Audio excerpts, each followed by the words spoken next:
Welcome back to the channel. So we're going to look at the Maschine, and there's a million videos on it, and it's been around for a long damn time. So just my own personal experience with it. Okay, there are some wonderful, conceptually kick butt features on it that NPC just I wish it could do as well. Having said that, those few features on there that are just wonderful, unfortunately, are darkened by the ugly cloud of bad things, and some of them are workflow, actual tactile issues, and some are actually bugs. So, for example, the one I can't excuse it for. So here's a key group pack that I converted from my own collection.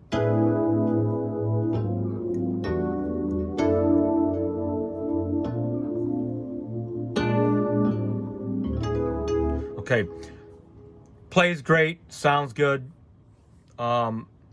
But the thing I can't excuse it for is I get a latency only when I record. So I'm not going to get over the hardware that I'm using, but I'm using Quantum that's got almost no latency on an M1 Mac. And I've also tested this on an Intel Mac as well, and I get the same issues with the latency only when you're recording. Okay. It's okay now, but when you record, it's actually unusable for the most part. You can quantize it and it'll fix that latency, but that's not, I mean, really.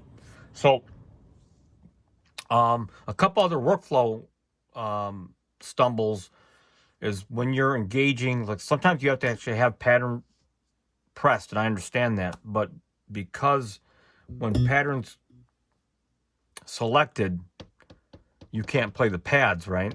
And if you're recording real fast and you want to adjust pattern lengths while you're recording, you've got to engage. So if I go into here, it's 0. I got to hit pattern, and then I got to hit the record button, sometimes toggle it twice to get that to show. Then you can adjust it. Not a big deal conceptually, but when you're trying to work fast, you don't got time to, I mean, because recording is what you're doing this for. It's just too much to do it every time. And if you have it on auto, if you start recording the second bar, it'll record like from bar 2 to whenever you stop. Then you got to go back and readjust the beginning and ending. That almost is a deal breaker, even if I wasn't getting latency. And there's some other things for the workflow that I do. Like you can't stack sounds very easily. I mean, this is really not a workstation. It's more like a utility anyway. I think it was really designed to use within another DAW originally. But needless to say, as beautiful as the hardware is, it's wonderful. And great as the search features and some of these other features that are sort of intertwined in there, overall, it's a miss. And maybe that sort of answers my question why there are only 2,000 to 3,000 machines that are on the Guitar Center website and Craigslist and all that stuff. It's just not quite there. Like I said in earlier videos, Native Instruments may perhaps have stepped their game up and revised the software and made it more almost DAW-like, if you will. And then maybe retooled sort of how you interact with the hardware. Obviously, these are all hardwired, these buttons, so there's not a lot that software can actually fix, in my opinion. It kind of is what it is. But it took me to get one because I was dying to know why no one liked it.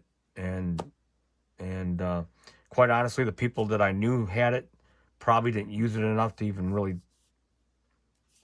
like the sampler in it and all that for doing key group instruments. I'm not talking about Contact. It needs a lot of work, even though I know how to use it and I can successfully sample stuff and convert some samples manually. It just needs a lot of work. So that's my 2 cents on the Maschine. Love it or hate it. Still a cool piece, but not for me. Until next time, peace out.